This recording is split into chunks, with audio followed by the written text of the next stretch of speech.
Give us a count and then.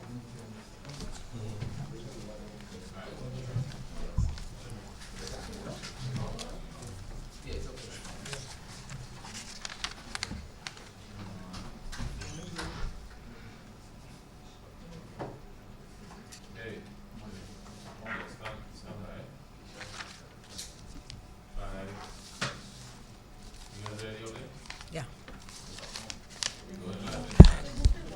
I want my pad. It's not here. Sorry. Good. Ready? 5, 4, 3, 2, 1. Good afternoon, everybody. First of all, I want to recognize with me here Professor Barito, who is the chairperson of the panel empowered by the Prime Ministerial Subcommittee to examine the status of West Indies cricket and to come up with recommendation on its governance. Members of the media and of course interested cricketing enthusiasts who are here with us this afternoon, and to our Caribbean family all over the Caribbean. Welcome to this important press conference. We're here today primarily because of what the leaders of the region see as the absolute critical nature of cricket to the lives of the Caribbean people. It is well known that Caribbean persons, people over the years, have valued the importance of cricket and what it has done in promoting the Caribbean identity. And we also see it as a critical aspect, as sports is, in economic development. And over the last several decades, we have seen the decline of this important game on its impact on our people. In the face of this, we as leaders strongly that while we do not support political or leaders or politicians running sporting organization as a policy, we don't see how we could watch what is taking place and not do something to help in the improvement of the game in the region as a whole. We have watched, for example, the continued, what we believe to be the dysfunctional nature of the governance of West Indies cricket. We believe it had an effect, and it continues to have a serious effect on the status of West Indies cricket and the team performance as a whole. We have seen, for example, the abandonment of tours, which has created an enormous embarrassment for the region. It was not just about the cricketing public, it's about the people of the region that have been affected by those decisions. The hiring of a coach and the firing not long afterwards, or the suspension afterwards. In other words, we go from crisis to crisis to crisis. That is what was occurring.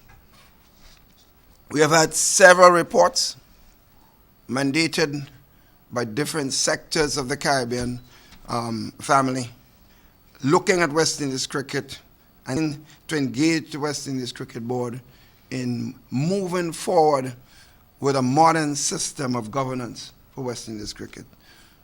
It appears from all looking at what has taken place that it has fallen on deaf ears by and large. So clearly this strengthened the hand of the regional leadership in ensuring that we must do something differently this time. It is in this context and atmosphere created that the leadership of the region at the last CARICOM heads of government agreed to establish a subcommittee to look at the whole question of governance of West Indies cricket. and I was asked to chair such a committee. And the other members that were chosen was the Prime Minister of St. Vincent and the Grenadines, Dr. Ralph Gonsalves, and Prime Minister Gaston Brang of Antigua. After we met on the first occasion, it was agreed that we should engage the various stakeholders of West Indies cricket in a pretty comprehensive meeting somewhere in the region. And it was suggested that since I'm chairperson, that Grenada might be the ideal place. We contacted the West Cricket Board. We contacted the legends of West Indies cricket, those who have served us well. We contacted sporting enthusiasts around the region. We contacted business persons. And we had a broad cross-section of persons at that meeting that one would, many of you here would remember, that occurred in Grenada not long ago. In the process of the consultation and that meeting, it was agreed with the West Indies Cricket Board that we should empower a panel of distinguished Caribbean citizens to look at the governance structure and to come up with recommendations. At that meeting, one would remember there was reservation on the part of the WICB about the acceptance of the recommendation. It was made very clear that if we are to ask serious professional persons to take the time to come up with recommendation, to consult the Caribbean people as a whole, and to make recommendations to the heads and West Indies Cricket Board, and if we refuse to accept it, then of course we were doing a great insult to the people of the region. The WICB relented and agreed that they will in fact work with us to implement the recommendation of that report. It was also agreed that I, as chairman of the committee, would consult with the West Indies Cricket Board in the capacity as the president of the board in coming up with a 5-member panel. And they stated the various areas in which the panel should come from. In the process of doing that, we came up with, in fact, with the total support of the president of West Indies Cricket Board, with the panel that I would want to now indicate. Professor Barito would give more detail on this later, but let me say this.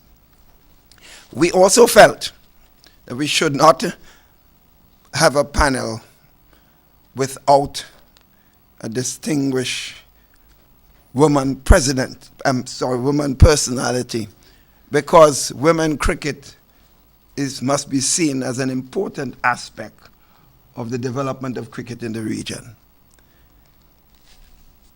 When we looked around, several recommendations came forward, and it was agreed that Professor Barito, from her stature and her work at the academic level, because it was felt that we should have somebody, a prominent citizen from the academic, that she should be such a person.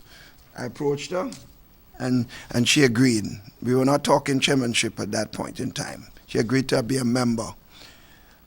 In discussion with the West Indies Cricket Board president, he in fact said that the president of the Caribbean Court of Justice, Sir Dennis Barron, was also a member of the West Indies Cricket Board Governance Committee, and that he thought he might be a good person. And Sir Dennis Barron also accepted to serve. We also discussed, and he also made the recommendation of the president of the Caribbean Development Bank, Dr. Warren Smith. We also accepted. It was felt that we needed a legend based on the recommendation of the meeting in Grenada, and we agreed on, finally, the former West Indies wicketkeeper from Trinidad and Tobago. And it was the insistence of the West Indies Cricket Board that some person representing the present stakeholders in the context of West Indies, one of the board members of the West Indies Cricket Association should be there, and we agreed that Dwayne Gill from Grenada will be that person. Panel agreed. We decided that Professor would be the ideal person to chair. That, my dear brothers and sisters, was how this entire process came about. And I met with the board, with the committee. We spoke. It was agreed that the CARICOM Secretariat will provide secretarial services and will come up with recommendation for the terms of reference that will be presented to the board and myself. And agreement was reached on the terms of reference. And Neville? Right, Neville was chosen as the person to sit as the secretary to the committee. That constitute the entire process that took place. The board has held extensive consultation with stakeholders throughout the region. And therefore, I would then now, at this point, ask the distinguished principal of the KVL campus to outline the process and give account of the recommendation that we are now placing before the Caribbean family today. Thank you, Prime Minister. Good afternoon, ladies and gentlemen, and members of the media in Grenada, throughout the Caribbean, and in fact, the Caribbean diaspora. Before I present highlights of the report, ending with the recommendations, the first thing that I want to do on behalf of that distinguished panel that the Prime Minister spoke to is to express our appreciation to the Prime Ministerial panel on the governance of cricket, the Prime Ministerial Committee, for the confidence reposed in us. So on behalf of the Right Honorable Sir Dennis Byron, President of the Caribbean Court of Justice, Dr. Warren Smith, President of the Caribbean Development Bank, Mr. Derek Murray, a Caribbean legend, Mr. Dwayne Gill, President of the Grenada Cricket Association, and of course, ably assisted by Mr. Neville Bisemba, who is an advisor to the Secretary General of CARICOM, His Excellency Ambassador LaRocque. We want to express our appreciation for having the confidence to have us do this work. Now, I will highlight aspects of the report. As I said, I will speak to the process, the findings, and the areas that we looked at, and present the core recommendations and a statement. We worked over a period of 3 months, combining virtual meetings with a few face-to-face meetings. We undertook widespread consultations with shareholders and stakeholders involved in the delivery and the game of West Indies cricket. Persons interviewed are, of course, presented in an appendix, but just to give you an example of the areas they came from, we spoke to Mr. Dave Cameron of WIC, CP, and then Mr. Muir, Weeper, other cricket legends. Very importantly, the CEO and presidents of Cricket Australia, England and Wales Cricket, and the Board of Cricket India. There was, in fact, very widespread consultation, representatives of the tourism associations, aviation, and so on, because we wanted to make sure that we had as much as possible feedback from every aspect of the game. We spoke to administrators involved in the delivery of women's cricket. And then, as I get to the findings, we came to the conclusion that cricket today constitutes a global multi-billion-dollar social and economic enterprise, and it counts, cricket in the Caribbean today counts for its delivery on the active involvement of a wide cross-section of stakeholders. The West Indies cricket is governed and managed by its shareholders, comprised of the 6 territorial boards and the overarching regional West Indies Cricket Board. To deliver cricket, the shareholders count on the stakeholders. And who are the stakeholders? The stakeholders are Caribbean governments who finance the construction and maintenance of stadia, several critical industries such as tourism, aviation, food and beverage, former players, including the legends, current players, both women and players, their representatives, and the Caribbean public. When we did our deliberations, we found that in spite of the substantial transformation and modernization of the business of cricket in other countries, and good examples are such as England and Australia, the governance of West Indies cricket has failed to evolve in a manner which reflects the realities of the modern game. So the existing governance structure is more closely aligned to its origin in the early 20th century, whereas than with the modern governance and administrative arrangements that are ongoing and necessary for the commercial progress and advancement of the game. That was a major finding that we came to. Now, before I go on to other aspects at the heart of our recommendations, I want to state, and this is stated up front in the report, and I wish to state here today, that the panel declares unequivocally that it has no issues with the individuals who are the leadership and composition of the West Indies Cricket Board and the Territorial Board. Instead, we are of the view that cricket is increasingly a growing social and economic subsector in the Caribbean, and that the requirements and inputs for its effective delivery and management and also its ongoing growth have evolved and changed considerably from a century ago. These changes have made the existing governance structure anachronistic. The governance structure is out of step, out of sync, it is out of alignment with the modern requirements of the game. And that is why we can say confidently we have no issues with the leadership per se. We have a challenge with the existing structure, which we have found anachronistic. The current governance structure is out of alignment with the modern requirements of the game in fact, at every level, the national, regional, and international level. Now, we went on to document 16 facts and conditions providing irrefutable evidence that the governance system of West Indies cricket has outlived its capacity to effectively deliver the game and manage the business of cricket.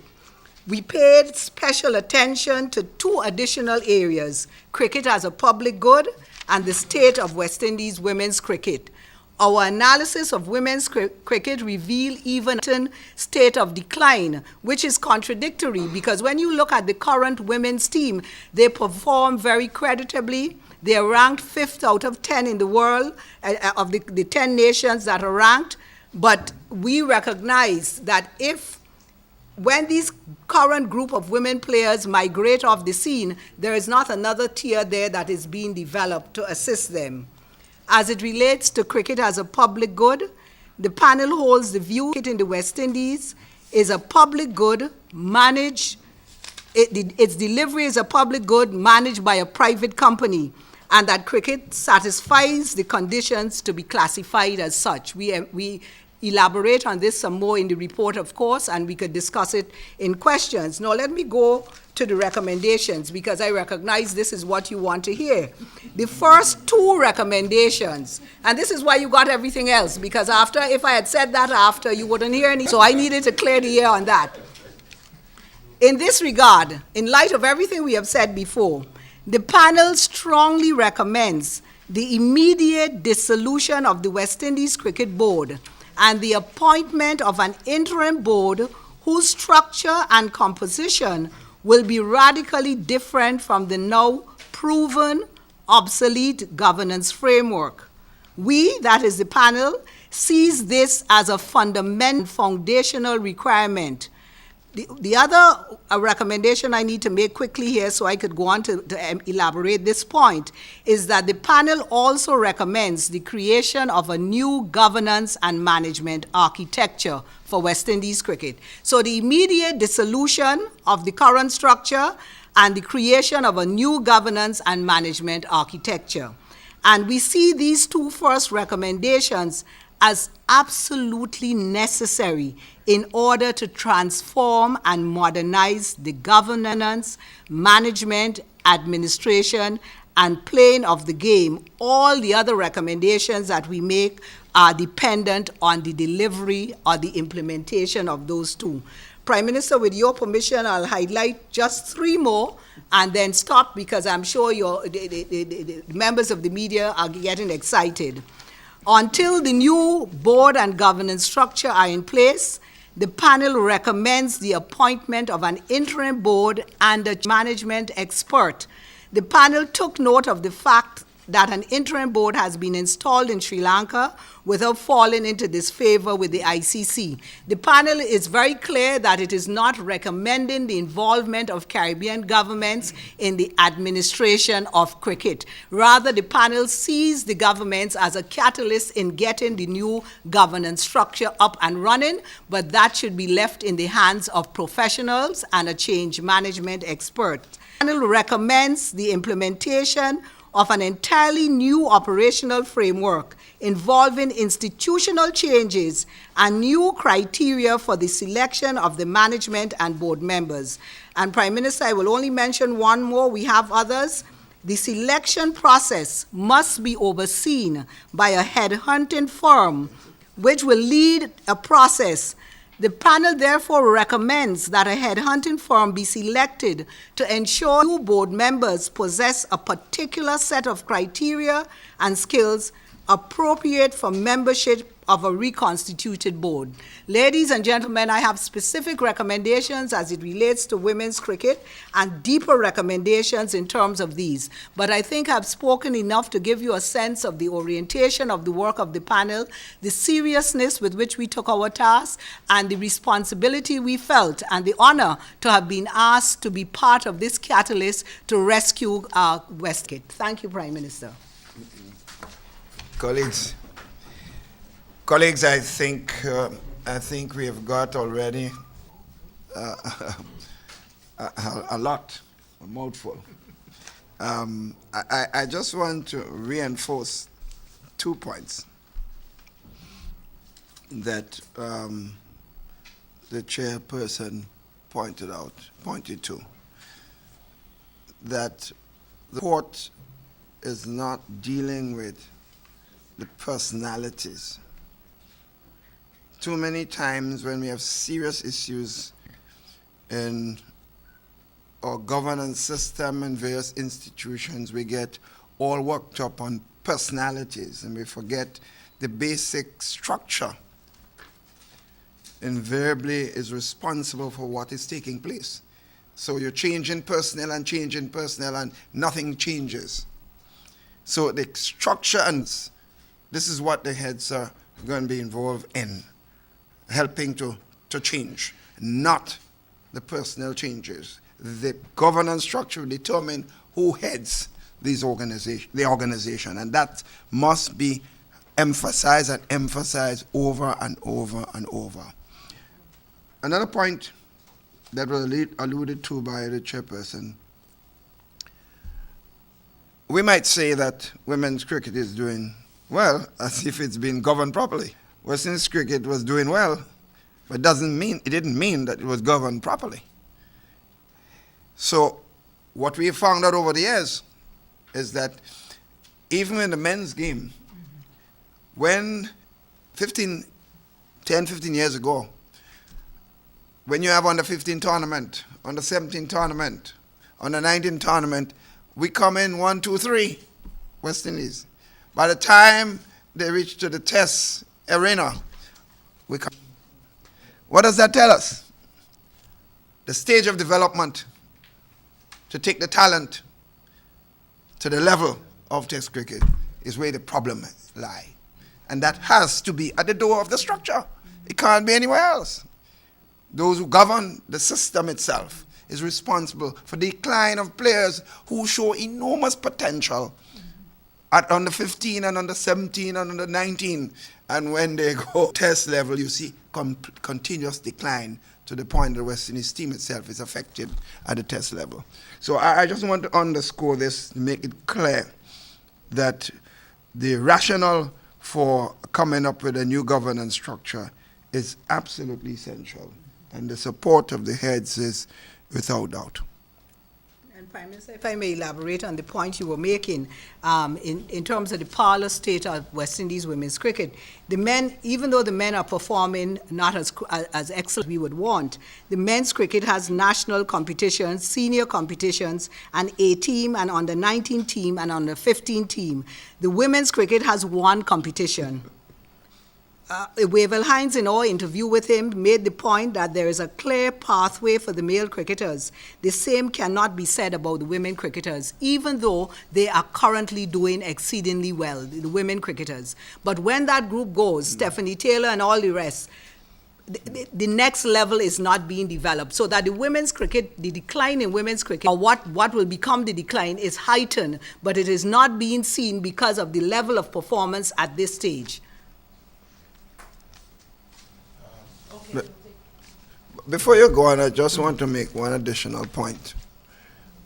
We noted when the report was handed to me, in consultation with the CARICOM Secretariat, we agreed that the copies of the report sent only to heads and to the West Indies Cricket Board.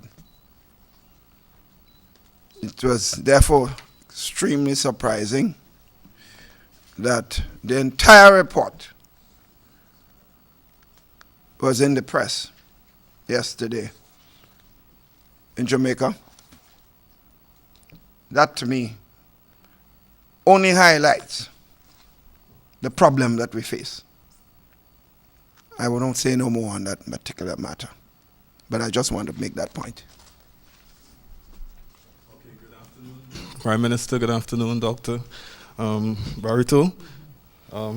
Just a quick point, though. You said that West Indies women cricket, I think I heard you said it's fourth in the world, the women? Fifth? Fifth of 10 countries that are ranked. Mid-test level. Yes. Yes. The West Indies women's cricket. Okay. Yeah, let me check. Well, go ahead and ask I thought you were question. talking about one day, because I was just about to say One day. They're almost number one in Australia. they are with Australia, yeah? Right, Yeah. yes. Okay. Yes, you're talking. Right. Okay. Thank you for that. Two quick questions, Prime Minister and Chair. First question, Prime Minister.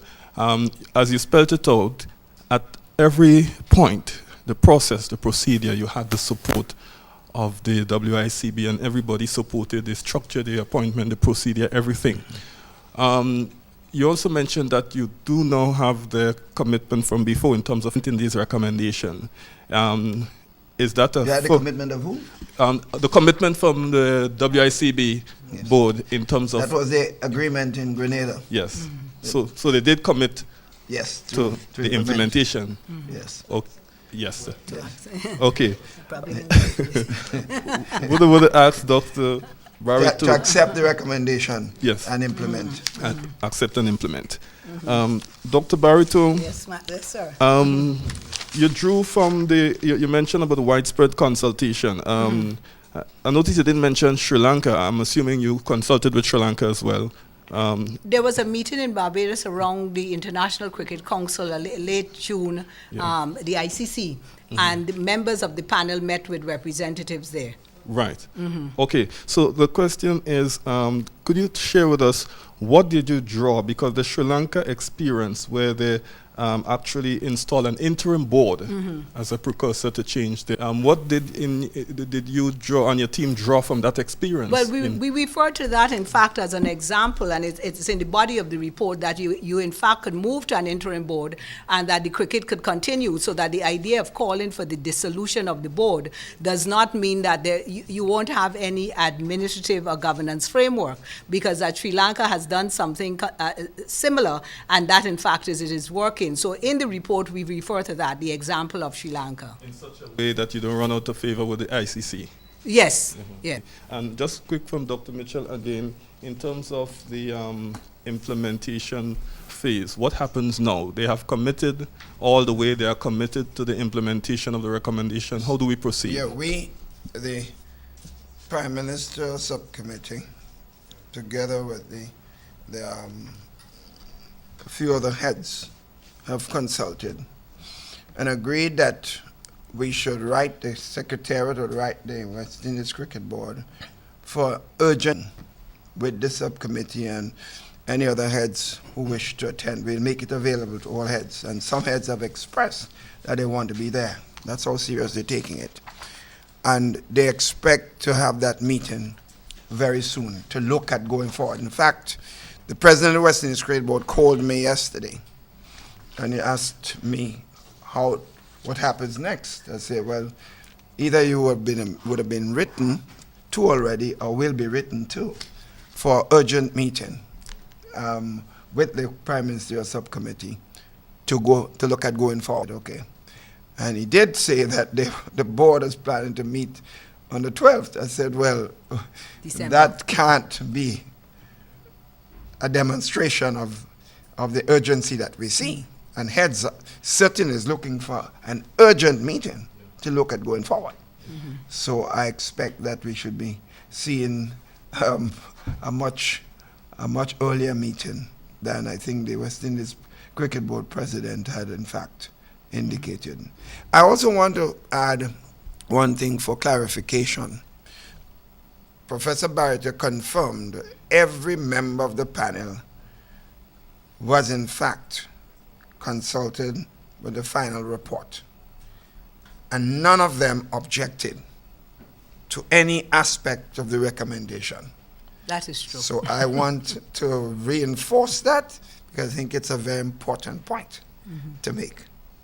And Prime Minister, if I may, just to confirm, on page 10 of the, we have, until the new board and governance structure are in place, the panel recommends the appointment of the interim board and a change management expert. The panel took note of the fact that an interim board has been installed in Sri Lanka without falling into disfavor with the ICC. And Appendix 5 details the personal and professional competencies that should govern the selection of board members. In that change to the new governance structure, Prime Minister, we are saying that we want to move from representation to professional competencies so that the management expert and the headhunting firm will look for members who could become members of the new board, looking for certain professional competencies, because the whole process of being on the board was representation, and we have had that for a long time, and we see the state of West Indies cricket today. So that we want to move to a very modern structure because the game has evolved and the governance structure and the systems of governance has stayed in the mid-20th century.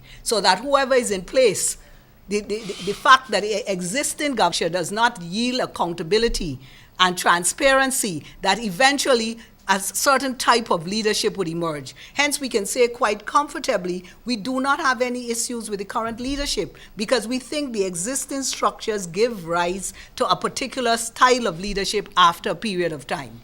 So maybe if I were there, I don't have to answer to you, the public. So eventually I feel I can do what I want. I don't have to answer to you.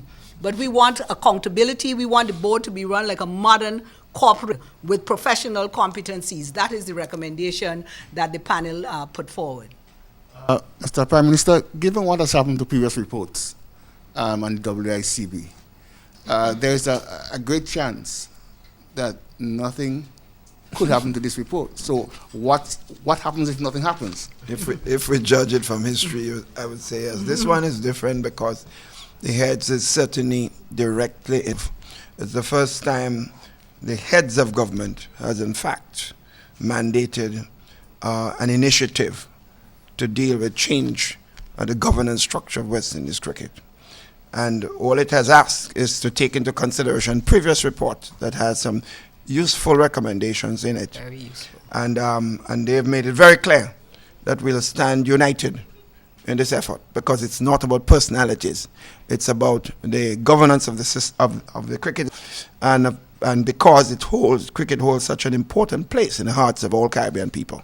So what's the timetable here? Because your urgency may not be the board's urgency. I mean, the board can say we're working on it for the next 2 years. Yeah, well, don't forget, we have asked for an urgent meeting. It is at that meeting we will, in fact, indicate how we see it as far as the time frame for moving forward. And we don't wish to preempt or put them in a statement publicly before what our time frame will be. We want the meeting face to face to look at going forward. And since they were part of the process that agreed to set up this committee and to implement So to accept its recommendation and to implement it, I don't see how they can afford to do otherwise. Yeah, but beyond the recommendations of the leaders, what's your leverage in the construct of the ICB technically is a private body, so to speak?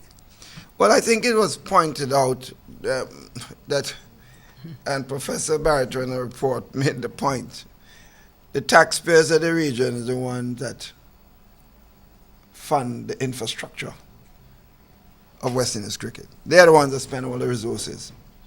And I don't see how the board can refuse to come to terms with the persons who represent the taxpayers who's used for the sport.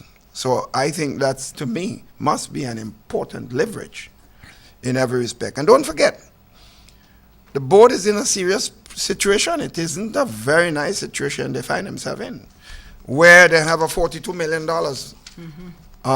suit on their heads, which we were told before were being dealt with, and it turns out that was not the case. It's still hanging there, and the regional name is involved, and there's no way one can duck responsibility for this. I believe, and I think it's important not to give out all the cards we believe that we hold in dealing with this matter. When we meet with the board, we'll in fact indicate how we see things. Mr. Prime Minister, Professor, this is not my main question. I just want to know the report, because you sounded a little bit concerned that it's out in the public domain. Was it embargoed? Well, indicated that we should meet first, and we should consult. And therefore we were surprised, and the Prime Ministerial team would want to be able to have an opportunity to engage the public first. And it was strange to me that the entire report was leaked, not even excerpts. Usually when you leak a little piece. The whole thing. Whole thing fell off a truck. Report, but excerpts in a Jamaican newspaper. You can't tell me the source. Now, we speak of legal opinion being divided regarding how much power CARICOM can wield in seeing that the recommendations are implemented. And you point to precedents set by Sri Lanka and, is it Pakistan? Yeah, Sri Lanka and Pakistan. But wouldn't it be a bit different when it comes to CARICOM, since these two that we've mentioned are governed by, have one government? But then when we come to the region, we have about 13 different governments making up what is not really a country, but a group of islands that come together as a grouping. Is there any difficulty with that? I think it's fair for me to answer this, not the professor. Oh, yes. Let's face it, the CARICOM leadership knows the importance of this initiative. They have mandated that this be done. And so far, they have demonstrated absolute unity in this process. And therefore, I cannot see a case where we'll drop this ball. Because the leadership of the region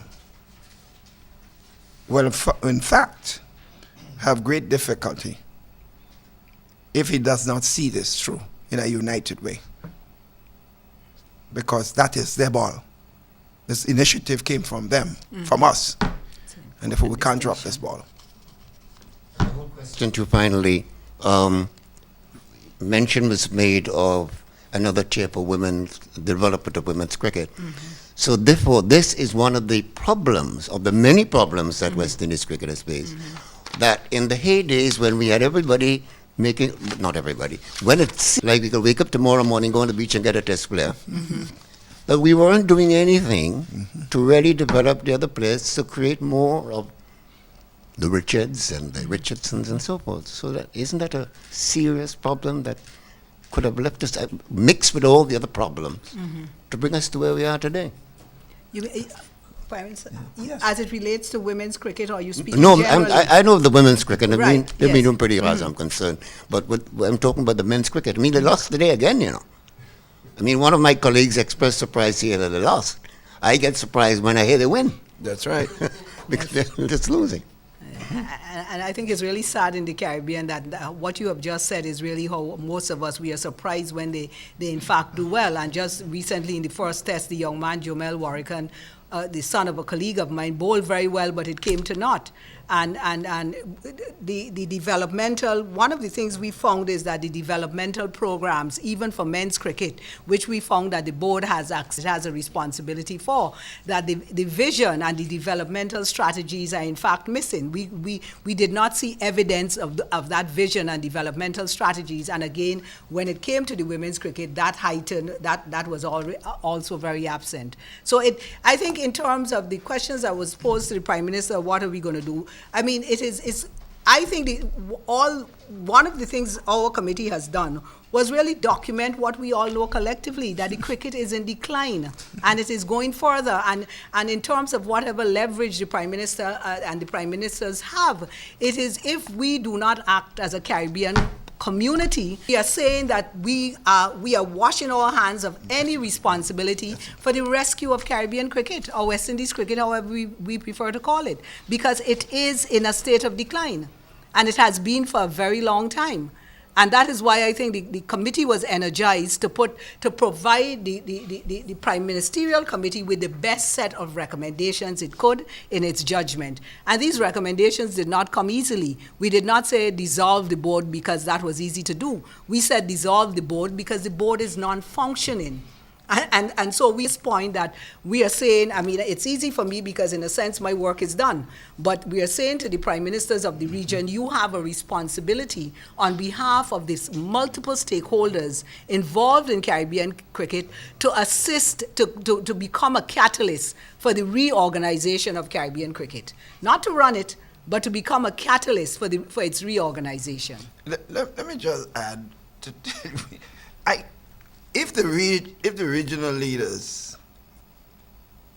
drop this ball, we would be seen as having failed our people. I went to Trinidad recently to just have some major discussion with the new Prime Minister. And at the end of our formal sets of discussions on bilateral relations, I said, let's talk cricket. He said to me, Keith, as Keith to Keith, if you're talking to me about anything else but a new governance structure for West Indies cricket, I ain't want to hear. Simply put. You see, that's the only thing that I'm waiting to hear. Anything else won't work. The governance system, he made it clear. And I think we all have to accept this, you know. Look, the whole sets of institution in our region has been evolving or evolved in the last 40, 50 years. Mm-hmm. University of the West Indies, yes. I went there. And it has changed dramatically in its governance structure. Yes, and we have these I periodic told reviews. Professor Beckles that, and I was there as a student. It had no choice. Businesses have changed and are changing to deal with the present atmosphere we find ourselves in. Trade unions evolving in their whole approach to governance. Mm-hmm. Governments have to do that. We pass in laws in Parliament that will control our actions. Mm-hmm. And some decisions we're making, people think, well, why are we doing this? You can't do this because you yourself come to Parliament to restrict yourself. This is the present atmosphere. The only institution not to have made a change in the last 40, 50 years is within this cricket governance system. That something must be fundamentally wrong. And Prime Minister, I just want to take the opportunity to put on record the panel's appreciation for the excellent work done by the Honorable P.J. Patterson and Mr. Charles Wilkins, the Patterson and Wilkins report, because we were able, in fact, we supported their recommendations. And this is why the excellent work that they had done. And in fact, other committees and commissions have done that we were able to build on. So I also want to say we recognize and give credit to them in the report, but also to verbally and publicly state that we appreciated the excellent work done by them. And I think, colleagues, it's also good to point out, here are prime ministers giving their time to something because they recognize how important. We have enough work. I have enough work as Grenada's prime minister to have to spend all this time.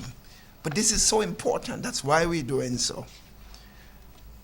We have former Prime Minister Patterson. He has a lot of things doing. And he spoke to me today. But he has such a passion. He wants us not to drop the ball. Charles Wilkins is a distinguished lawyer in St. Kitts. He's extremely. He called me 2 years ago and he said, "What is happening? I'm concerned." So you have distinguished citizens, 5 distinguished citizens in the Caribbean. They're not getting 1 cent to do this. And they might even be, they might even have to face the swords of certain people for no resources at all. No.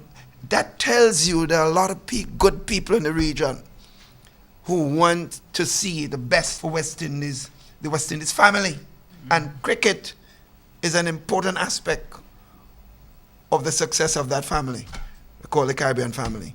So I don't see how any institution can't understand the tremendous importance and the responsibility it has to the psychic of the Caribbean people, and not be aware that something must be done and has to be done. Mr. Prime Minister, governments have provided the facilities. However, the domestic structures in each West Indies nation is on the decline, in particular among the OECS nations. What plans do you recommend to reinvigorate the game here in Grenada? Well, this is precisely, my brother, why Professor Barretto's committee has made the recommendation, my brother. It is saying, my brother, bear with me. The report is saying those who are responsible for governance of the cricket at all levels have dropped the ball. So it is saying a new structure that will not drop the ball and will have to take the ball from the ground is necessary.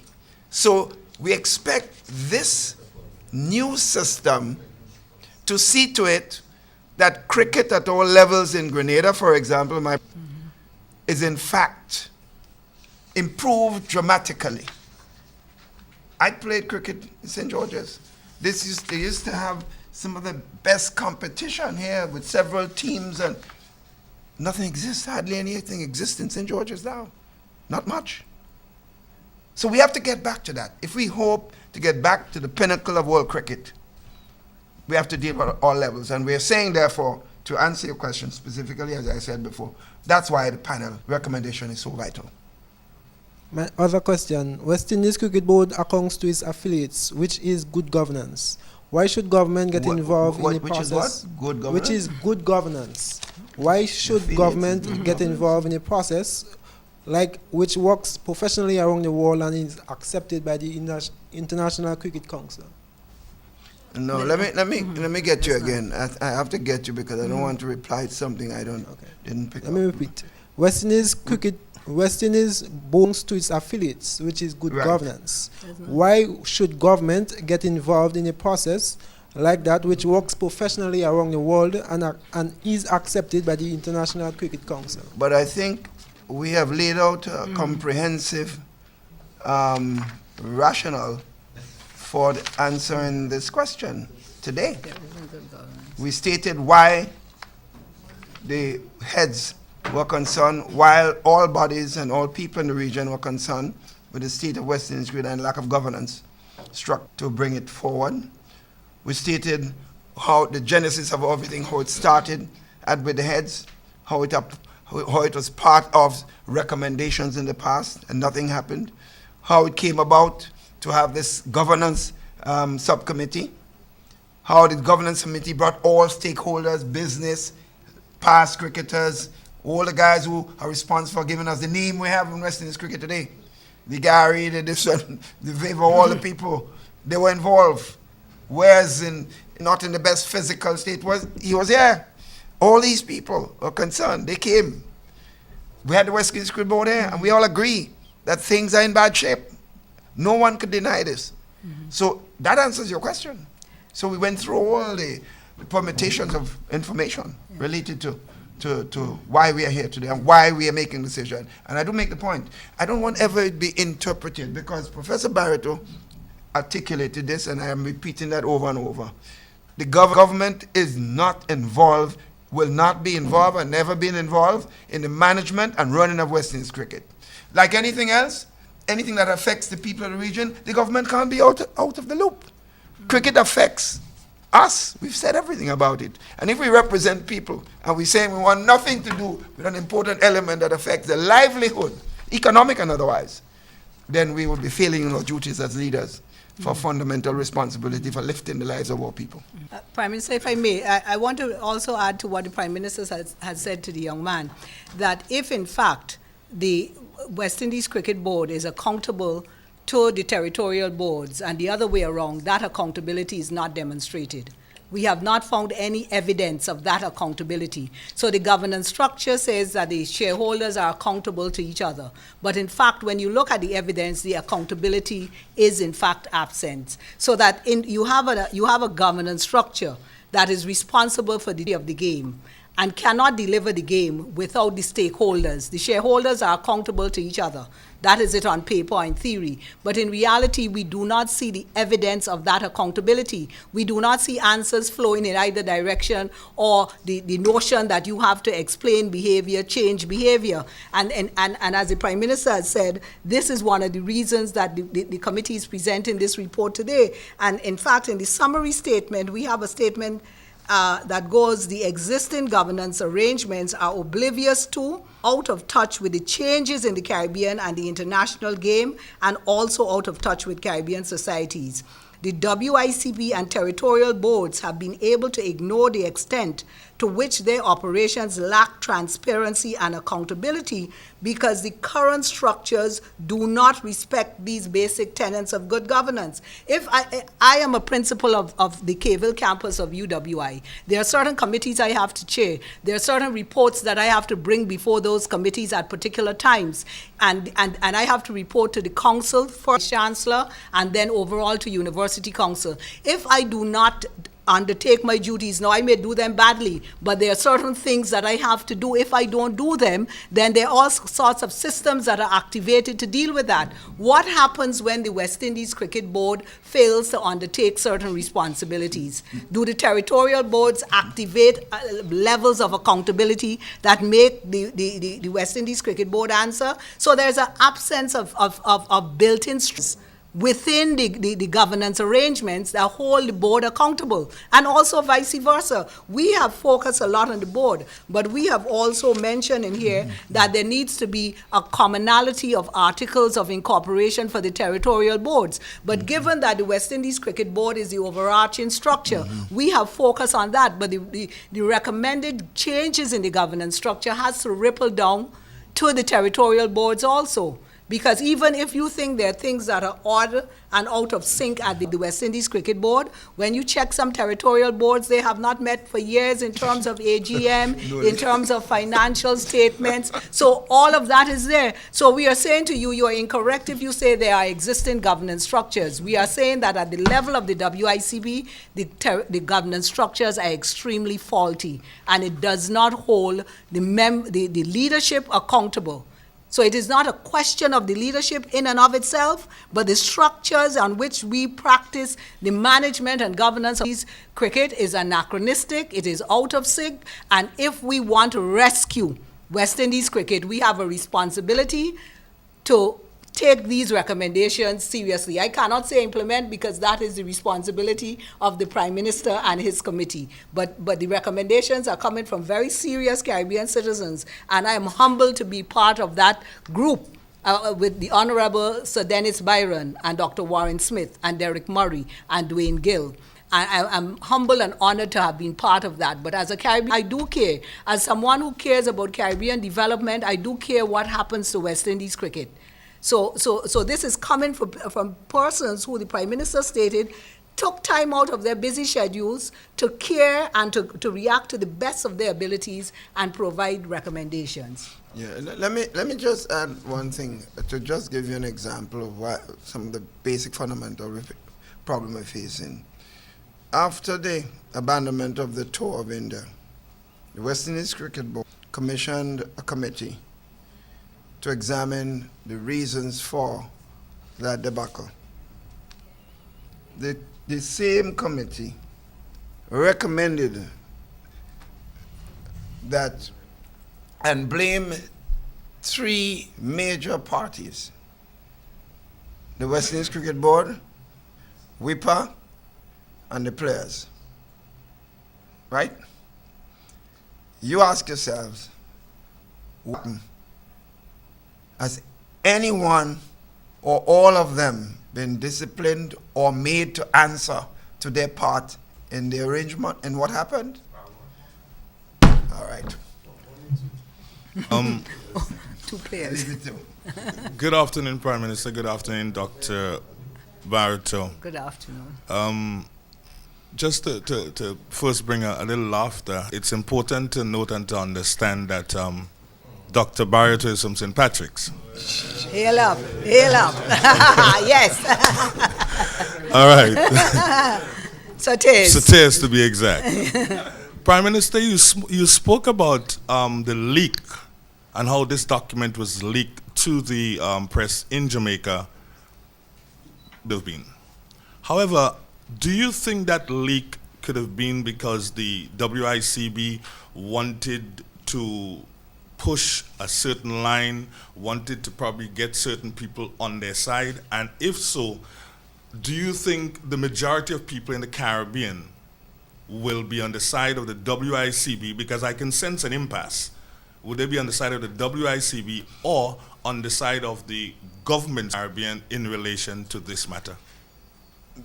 Before I even attempt to answer, I have to decide who leaked it, the report. And I can only have some assumptions, but I have no facts to verify who did. So it'll be difficult to answer the sub-questions. Nice one, sir. Thank you. Well, like many die-hard cricket fans, this is really heartening news for us here in the to really rescue West Indies cricket, because I cried up today. Today I cried because we lost again, and I'm only hoping that the move that is happening, right, because it is a revolutionary move. It's a coup, you can say, and I hope that I hope that the plans are you mobilize the rest of the region, and that when you move, that you would have the support, because we are really hoping that West Indies cricket returns to its winning ways. More than 10, what's it, 2005? Yeah, I mean, we really can't take more. And what we heard, you outlined about the plans to put structures in place and to get good governance in place. I think it sounds very good, and I hope that it really works. I hope that the implementation phase now is carefully mapped out, and that before long we'll see some good happening back in West Indies cricket. Thank you so much. Yeah, thank you too. Okay. Do you have any? Yes, we can take a phone quick. There you go.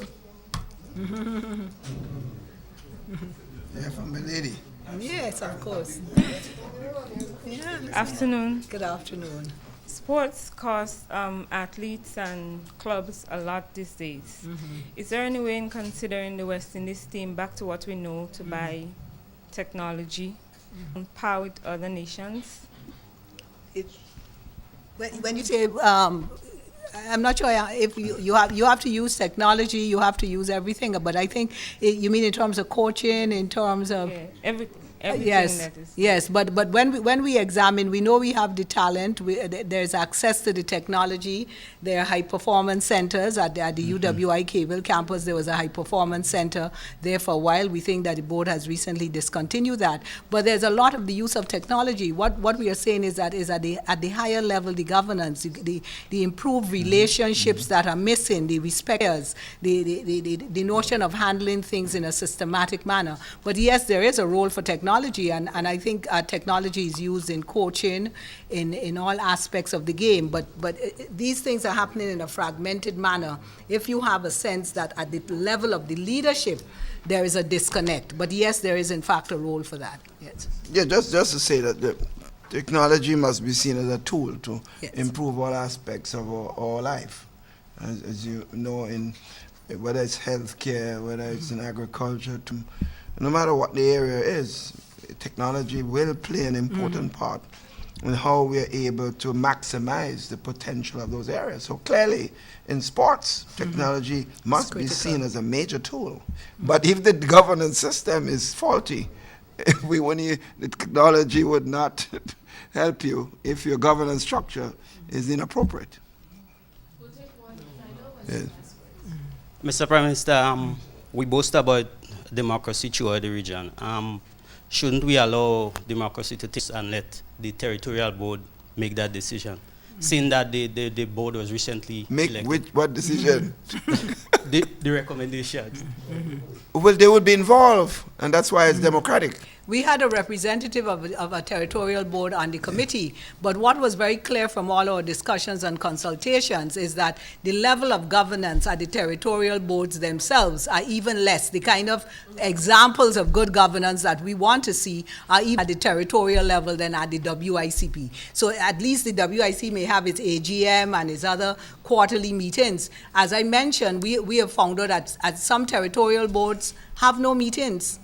They present no audited financial statements. So to even say, and I think this is the dance that has been done in the past with the very excellent recommendations coming from committees that preceded us. The board appointed these committees, the recommendations go back to the committees, and they sit on the shelves because then it is as you don't have to answer to them. And because the territorial boards choose representatives that go to WICP, and they say they answer to each other, but the evidence is not there.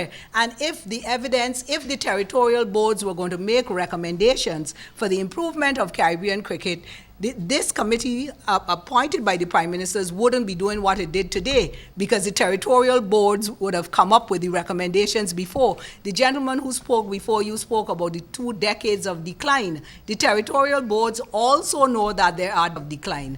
They also know that the West Indies teams have not been performing as we would want them to perform. But I haven't heard the recommendations coming from the territorial boards. And I don't know that to appoint a committee of Caribbean citizens to make recommendations. All we have done is make recommendations, and the Prime Minister has spoken about a dialogue that is going to happen internally between the Prime Ministerial Committee and the WICP. And there isn't an absence of democracy there, because we haven't dictated, we have recommended. And as I said here today, our work, that is done to this point. We have made the recommendations, and the Prime Ministers are going to take that set of recommendations in an internal dialogue with the WICP. Yes, and just to add, we will not attempt to go forward without consulting with the stakeholders. So just be assured there will be even more consultations. Just for clarification, in simple layman's terms, suppose for some reason the WICB refused to accept decisions, do regional heads have the legal teeth to implement it? Well, it will be very difficult. Brother, it will be very difficult for them to refuse, because they were part of setting up of this entire process. So I don't see how they can afford to do so. And we'll deal with that ball when we get there. Okay, Prime Minister, any last words? But yes, The distinguished yes, a former West Indies cricket Scarlett. Reggie Scarlett. Okay. Yes. Oh, excellent. We have a former West Indies cricketer. He has the last word today. Yeah, well, we're still Prime Minister. I was director of coaching with this non-administration for 4 years. For West Indies cricket. Yes, from 1997 until 2001. Yeah, that, For them, IT was a pigeon post. What I'd like to ask, excuse me, is the current president of West Indies Cricket Board has been having what he calls town hall meetings. When this new administration comes into force, is there anything of the like of that? Will anything like that take place? Because if it's an open forum, although you've made those recommendations, to which I totally agree, there might be other suggestions for thought coming from the stakeholders, as you put it. well, we listen to them, but we'll only agree to what we believe is helpful to the process of going forward. And we will counsel against any action that will jeopardize the successful completion of this work. Professor, first of all, let me congratulate you on one of the best reports I've ever heard. Thank you. I wish we had done so 20 years ago. I don't know if anyone here was watching TV recently when the greatest cricketer of all time broke down and cried on television I saw that. when he was asked about the demise of the West Indies cricket team. You must understand how badly these legends feel. But I want to say something that Sobers said to me 30 years ago, because I think it encapsulates just about most of the things you're saying here. He said, the principal difference between a great player, a great team, a great organization, or a great government is not the ability or the skill, but rather the capacity to identify the challenges and the demands and the situations they face or are about to face, and then tailor their skills, their resources, their strategies, their structures, and their systems to fit those challenges. Because he says as soon as you get over that one, another set of challenges take their place, and you have to go through the whole process again. The point that he was making is the most important thing in performance, especially at the organizational level, is the question of fit. Fitting your resources, your structures, and your systems to the demands that you have in the environment. And in this fast-changing world, these things happen very rapidly, so you have to be flexible. That is what Sobers said 30 years ago, and I think it really bears out all the things that you've been saying here. Thank you. Well, Dr. Rudy Webster did in fact have the last word. And as a psychologist, I think ended us up on a right note.